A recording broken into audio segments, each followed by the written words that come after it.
ಶ್ರೀ ಗುರುಭ್ಯೋ ನಮಃ. ಸುಮಾರು ಜನರು ಜೀವನದಲ್ಲಿ ಕಷ್ಟ ಬಂದಾಗ ಜ್ಯೋತಿಷ್ಯವನ್ನು ಕೇಳ್ತಕ್ಕಂಥದ್ದು, ನಮಗೆ ಯಾಕೆ ತೊಂದರೆ ಆಗಿದೆ, ಈ ರೀತಿಯ ಕಷ್ಟ ಕಾರ್ಪಣ್ಯಕ್ಕೆ ಕಾರಣಗಳೇನು ಅಂತಕ್ಕಂಥದ್ದನ್ನು ಸುಮಾರು ಜನರ ಬಳಿ ಹೋಗಿ ಕೇಳ್ತಾ ಇರ್ತಕ್ಕಂಥದ್ದು ರೂಢಿಯಲ್ಲಿದೆ ನಮ್ಮ ಸಮಾಜದಲ್ಲಿ.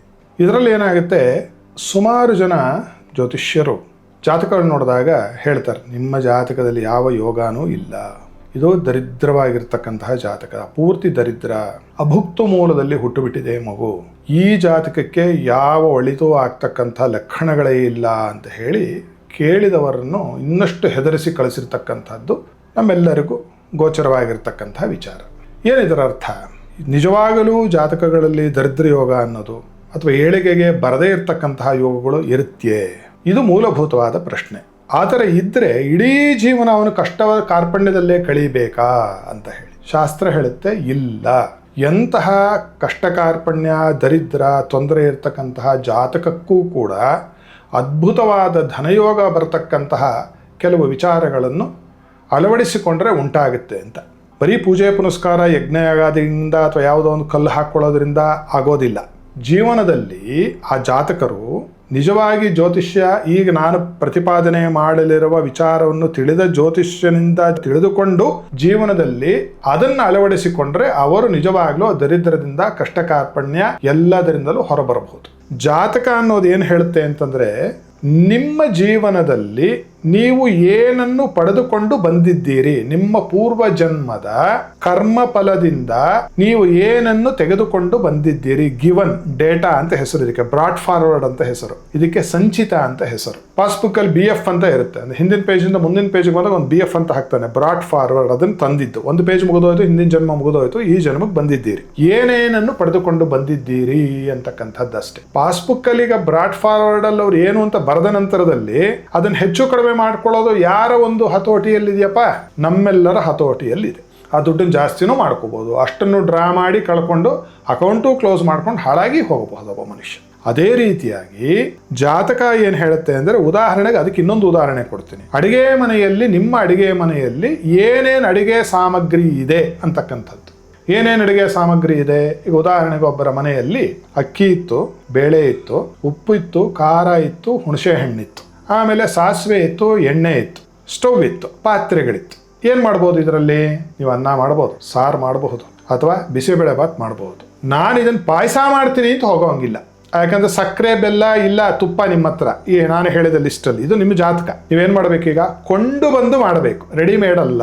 ತೀವ್ರವಾದ ಪ್ರಯತ್ನ ಬೇಕು. ಕೊಂಡ್ಕೋಬೇಕು ಅಂದ್ರೆ ಏನರ್ಥ?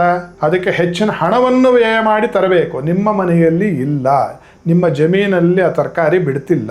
ಬದನೆಕಾಯಿ ಇದೆ, ಬದನೆಕಾಯಲ್ಲಿ ನಾವು ಏನು ಮಾಡ್ಬೋದು? ಎಣ್ಣೆಗಾಯಿ ಮಾಡ್ಬೋದು, ವಾಂಗಿಬಾತ್, ಬದನೆಕಾಯಿ ಅನ್ನ ಮಾಡಬಹುದು, ಅಥವಾ ಅದನ್ನು ವಾಂಗಿಬಾತ್ ಅಂತ ಕರೀತೀವಿ, ಮರಾಠಿ ಪದ ಇರಲಿ, ಅದನ್ನು ಮಾಡಬಹುದು, ಅಥವಾ ನಾವು ಪಲ್ಯವನ್ನು ಮಾಡಬಹುದು. ಪಾಯಸಾನ ಮಾಡಕ್ ಹೊರಟ್ರೆ ಏನಾಗುತ್ತೆ? ಯಾವುದರಲ್ಲಿ? ಬದನೆಕಾಯಲ್ಲಿ ನೀವು ತಿನ್ನಲ್ಲ, ಬೇರೆಯವರು ತಿನ್ಲಿಕ್ಕಾಗಲ್ಲ, ಕೆಟ್ಟ ಹೆಸರು ಬರುತ್ತೆ. ಆ ಹಾಕಿರೋ ದುಡ್ಡು ಏನಾಗುತ್ತೆ? ನಿಮ್ಮ ಕೈ ಬಿಟ್ಟು ಹೋಗುತ್ತೆ.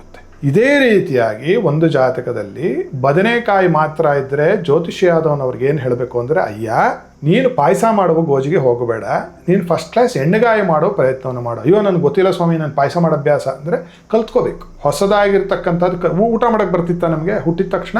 ಅದನ್ನ ನೋಡ್ ಕಲ್ತ್ವೋ ಇಲ್ವೋ? ಅದೇ ರೀತಿಯಾಗಿ ಬದನೆಕಾಯಿ ಕೇಳ್ಕೊಂಬಂದಿದ್ರೆ ಬದನೆಕಾಯಲ್ಲಿ ಪಲ್ಯ ಮಾಡಿ, ನೀವು ಎಣ್ಣೆಗಾಯಿ ಮಾಡಿ, ಅಥವಾ ಬದನೆಕಾಯಿ ಅನ್ನವನ್ನು ಕಲಸಿ ವಾಂಗಿಬಾತ್ ಮಾಡಿ, ಅಥವಾ ಅದರಲ್ಲಿ ಇನ್ನು ಬೇಕಾದ್ರೂ ಮಾಡಿ. ಇನ್ನೂ ಮಾಡ್ತಾರೆ ಅದಕ್ಕೆ ಬ್ಯಾಂಗನ್ಕ ಬರ್ತಾ ಅಂತ ಮಾಡ್ತಾರೆ ಉತ್ತರ ಭಾರತದಲ್ಲಿ. ಅದನ್ನೂ ಬೇಕಾದ ಯಾರಾದರೂ ನೀವು ಇದ್ರೆ ಹೋಗಿ ಕರೆದುಕೊಂಡು ಬರಬೇಕಾದನ್ನು ಕಲ್ತ್ಕೊಂಡು. ಅದೇ ರೀತಿಯಾಗಿ ಆ ಬದನೆಕಾಯಿ ಮಾರಿ ಮಾರಾಟ ಮಾಡುವುದರಿಂದ ಏನಾಗುತ್ತೆ?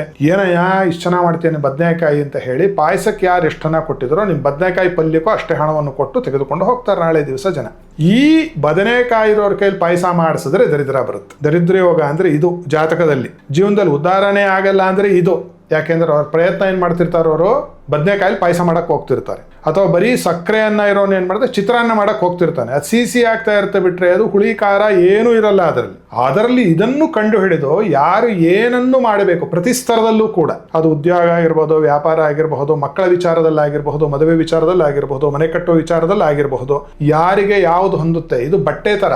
ನನ್ನ ಶರ್ಟ್ ಸೈಜು 42 ಆದ್ರೆ 38 ತಂದು ಹಾಕೊಂಡ್ರೆ ನಾನು ಇಷ್ಟು ಭಾಗ ನಾನು ಬಿಟ್ಕೊಂಡು ಓಡಾಡ್ಬೇಕಾಗತ್ತೆ. ನೋಡಿದ್ರಲ್ಲ ನನ್ನನ್ನು ನಗ್ತಾರೆ, ದುಡ್ಡು ಹೋಯ್ತು, ಮರ್ಯಾದೆನೂ ಹೋಯ್ತು. 48 ಸೈಜ್ ಹಾಕ್ಕೊಂಡ್ರೆ ದೊಗಲ್ ಆಗುತ್ತೆ. ಆವಾಗಲೂ ಜನ ನೋಡ್ಕೊಂಡು ಹೋಗ್ತಾರೆ, ನೋಡಿ ಅವ್ರು ಹಾಕ್ಕೊಂಡಿರೋ ಬಟ್ಟೆ ನೋಡಿ ನಾನು ಸೈವಾಗಿ ಹಾಕ್ಕೊಂಡಿದ್ದಾರೆ ಅಂತ.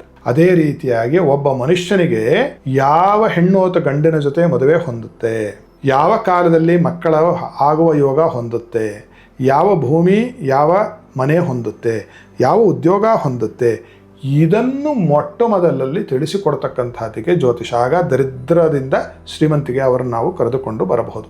ಅದನ್ನು ಅವರು ಅಳವಡಿಸಿಕೊಳ್ಳಬೇಕು. ಅದರ ಕೆಲವು ಪೂಜೆ ಪುನಸ್ಕಾರಗಳು ಕೇಳಿಬಿಡುತ್ತೆ. ಕಲಿಯೋದು ಅಂತ ಹೇಳಿದ್ವಲ್ಲ, ಅದರ ವಿಚಾರ ಪೂಜೆ ಪುನಸ್ಕಾರ ಹೇಗೆ ಕೆಲಸ ಮಾಡುತ್ತೆ ಅನ್ನೋದ್ರ ಬಗ್ಗೆ ಒಂದು ವಿಡಿಯೋ ಮಾಡೋಣ ಮತ್ತೊಂದು ದಿವಸ. ಇವಾಗ ಇಷ್ಟು ತಿಳ್ಕೊಂಡ್ರು ಸಾಕು ನಾವು.